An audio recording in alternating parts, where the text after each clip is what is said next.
السلام علیکم ورحمۃ اللہ وبرکاتہ۔ خلاصہ قرآن کی اس مجلس میں ہم آج سورہ شعراء کے اہم مضامین اور خلاصہ پر گفتگو کریں گے۔ سورہ شعراء مکی صورت ہے۔ ترتیب نزول کے لحاظ سے اس کا نمبر 47، جبکہ یہ سورہ مبارکہ ترتیب مصحف کے لحاظ سے اس کا نمبر 26 ہے۔ اس سورہ مبارکہ میں 227 آیات اور 111 جو ہیں وہ رکوع ہیں۔ اس سورہ مبارکہ کا آغاز طاسین میم حقیقی معنی اللہ اور اس کے رسول صلی اللہ علیہ وسلم جانتے ہیں، حروف مقطعات سے ہوتا ہے۔ اس کے بعد قرآن حکیم تلک آیات الکتاب المبین، یہ حق کو واضح کرنے والی کتاب، اس کا تذکرہ ہے۔ اس سورت کی آیت نمبر 224 میں شعراء کا ذکر ہے، اس لیے اس کا نام شعراء رکھا گیا۔ اس سورت میں قرآن مجید کی عظمت، فصاحت و بلاغت، اس کی نظیر سے عز کے چیلنج کا بیان ہے، کفار کے فرمائشی معجزات کا رد، مختلف انبیاء کرام کی دعوت اور قوم کے جواب کا ذکر ہے۔ اس سورت کی ابتدا میں سرکار دو عالم صلی اللہ علیہ وسلم کو کفار کے ایمان نہ لانے کی وجہ سے رنجیدہ ہونے پر تسلی دی کہ آپ رنجیدہ نہ ہوں، اگر ہماری مرضی ہوتی تو سب کے سب ایمان لاتے۔ آیت نمبر 6 میں اللہ تعالیٰ نے زمین سے مختلف قسم کے پودوں کو اگانے کو اپنی قدرت کی نشانی بتایا۔ اس صورت میں ایک بار پھر موسیٰ علیہ السلام کو فرعون کے پاس جا کر دعوت حق دینے کے حکم کا ذکر فرمایا۔ بشری تقاضے کے تحت موسیٰ علیہ السلام کے خدشات کا ذکر ہے۔ فرعون کی طرف سے موسیٰ علیہ السلام کی تربیت کا احسان جتانے کا ذکر ہے۔ فرعون نے دعوت توحید کے جواب میں کہا کہ رب العالمین کون ہے؟ انہوں نے فرمایا وہ آسمانوں اور زمینوں، مشرق اور مغرب اور تمہارا اور تمہارے آباء و اجداد کا رب ہے۔ اس مقام پر بھی ایک پھر جادوگروں کے مقابلوں میں موسیٰ علیہ السلام کے معجزات، خاص طور پر عصا کا اژدہا بننا کے غالب آنے کا ذکر ہے۔ پھر جادوگروں کے ایمان لانے اور فرعون کی طرف سے قید میں ڈالنے، ہاتھ پاؤں کو مخالف سے کاٹنے اور سولی پر چڑھانے کی دھمکیوں کا ذکر ہے۔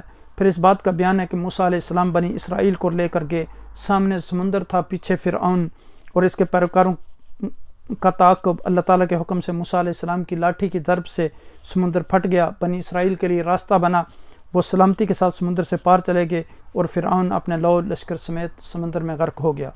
آیت نمبر 69 سے ایک بار پھر حضرت ابراہیم علیہ السلام کا ذکر ہے۔ وہ اپنی قوم کو بتوں کی بے بسی کی جانب متوجہ کرتے۔ پھر ابراہیم علیہ السلام اللہ تعالیٰ کی نعمتوں کا اعتراف کرتے ہوئے فرماتے ہیں، اللہ تعالیٰ نے مجھے پیدا کیا، وہی ہدایت دیتا ہے، وہی مجھے کھلاتا اور پلاتا ہے، جب بیمار ہوتا ہوں تو شفا دیتا ہے، وہی میری روح قبض کرے گا اور آخرت میں دوبارہ پیدا کرے گا، مجھے یقین ہے کہ قیامت کے دن میری خطاؤں کو معاف فرمائے گا۔ وہ دعا کرتے ہیں، پروردگار تو مجھے صحیح فیصلہ کرنے کی قوت عطا فرما اور مجھے اپنے نیک بندوں میں شامل فرما۔ اے اللہ، بعد میں آنے والے لوگوں میں میرا ذکر خیر سچائی کے ساتھ جاری فرما دے، مجھے جنت کی نعمتوں کا وارث بنا اور مجھے قیامت کے دن رسوا نہ فرمانا۔ آیت نمبر 91 میں پھر سے متقین اور سرکشی لوگوں کے ساتھ ہونے والے سلوک کا ذکر ہے اور گمراہ لوگوں کے جہنم میں آپس میں لڑنے اور ہر طرف سے ناامید ہونے اور ان کے دنیا میں واپس جا کر ایمان لانے کی ناممکن خواہش کا ذکر ہے۔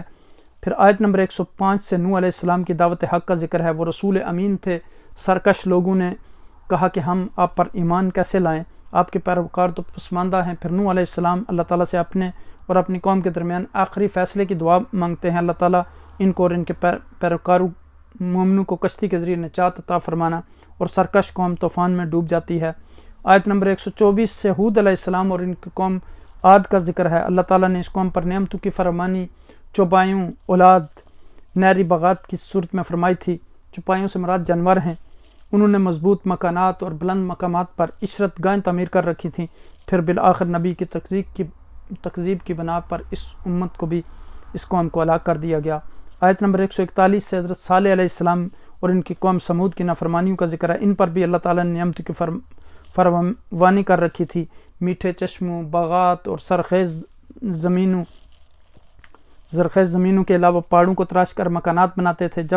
لیکن جب انہوں نے ناقۃ اللہ، وہ اونٹنی جسے اللہ نے معجزے کے طور پر چٹان سے پیدا کیا تھا، کی بے حرمتی کی اور اس کی کونچیں کاٹ ڈالیں تو اللہ نے ان پر بھی عذاب نازل کیا۔ پھر آیت نمبر 160 سے لوط علیہ السلام کی قوم کا ذکر ہے، ان کی بدعمالیوں کا ذکر کہ وہ حلال بیویوں کو چھوڑ کر غیر فطری طریقے سے اپنی جنسی خواہش پوری کرتے ہیں۔ پھر لوط علیہ السلام کی بیوی بھی ان کے ہم خیال تھی، آخر اللہ تعالیٰ نے اس قوم کو تباہ و برباد کیا۔ پھر شعیب علیہ السلام اور ان کی قوم کا تذکرہ ہے، یہ لین دین کے معاملے میں ناپ تول میں کمی کرتے تھے۔ اس کے بارے میں بعد آیت نمبر 192 سے بتایا کہ قرآن اللہ کا کلام ہے جسے واضح عربی زبان میں نازل کیا گیا، جبریل امین نے محمد صلی اللہ علیہ وسلم کے قلب پاک پر نازل کیا۔ ان آیات میں یہ بھی بتایا کہ جن قوموں کا نام و نشان مٹا دیا گیا، اللہ تعالیٰ نے اتمام حجت کے لیے ان کے پاس رسول بھیجے۔ قرآن مجید کا مطالعہ کرنے والوں کے لیے غور و فکر کا مقام ہے کہ جن بد عمالیوں کے سبب پچھلی امتوں کا نام و نشان مٹا دیا گیا، آج وہ سب اخلاقی خرابیاں اس امت میں جمع ہو چکی ہیں۔ بس اتنی سی بات ہے کہ اللہ تعالیٰ کا وعدہ ہے کہ سیدنا محمد صلی اللہ علیہ وسلم کی برکت سے اس امت پر عذاب نہیں آئے گا کہ نام و نشانی مٹ جائے، ورنہ اخلاقی زوال انتہا کو پہنچ چکا ہے۔ پھر آیت نمبر 218 میں رسول اکرم صلی اللہ علیہ وسلم سے اللہ تعالیٰ کی عبادت کے وقت آپ کے قیام اور عبادت گزاروں کے درمیان آپ کے سجدوں کو دیکھ رہا ہوتا ہوں، یعنی اللہ نے فرمایا کہ میں آپ کی عبادت کو دیکھ رہا ہوں۔ اس صورت کی آخری آیات میں مومنین صالحین کا استثناء کر کے شعراء کی گمراہی اور بے روی اور جھوٹ کا بیان ہے۔ پھر آیت نمبر 227، اس میں 227 آیات اور 11 رکوع ہیں۔ اس صورت کی ابتدا حروف مقطعات سے ہوتی ہے اور عمومی اسلوب کے مطابق اس کے بعد فوراً بندوں پر اللہ تعالیٰ کا بہت بڑا احسان جو قرآن کی صورت میں نازل ہوا اس کا ذکر ہے۔ قرآن کے بارے میں ایک احساس ذمہ داری تو رسول اللہ صلی اللہ علیہ وسلم کا تھا، جو ہر وقت ان کو فکر ہوتی تھی دوسرے لوگوں تک پہنچانے کے لیے اور اپنے آپ کو اعلان کرتے تھے، اور دوسری طرف رویہ جن کے مخالفین کا تھا، جن کے سامنے نصیحت اور ہدایت کی کوئی بات بھی اثر نہیں کرتی تھی۔ تو اسی طرح ہمیں اس صورت میں شعیب علیہ السلام کے واقعے سے سبق ملتا ہے کہ جو قوم حقوق العباد غصب کرتی ہے اس پر عذاب آتا ہے، اس لیے ایسی چیزوں سے بچنا چاہیے۔ اسی طرح اس کا اختتام بھی قرآن کریم کے حوالے سے مشرکین کے باطل اعتراضات کی تردید سے ہو رہا ہے۔ حضرت ابراہیم علیہ السلام کے قصے سے ہمیں سبق ملتا ہے کہ ہر حال میں اللہ کو ہی پکارنا چاہیے، اللہ سبحانہ تعالیٰ کی طرف ہی متوجہ ہونا چاہیے۔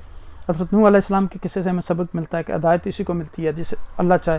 حضرت ہود علیہ السلام کے قصے سے ہمیں نصیحت ملتی ہے کہ فضول خرچی، نمود و نمائش، بلا ضرورت تعمیرات اور تکبر کا انجام کبھی بھی اچھا نہیں ہوتا۔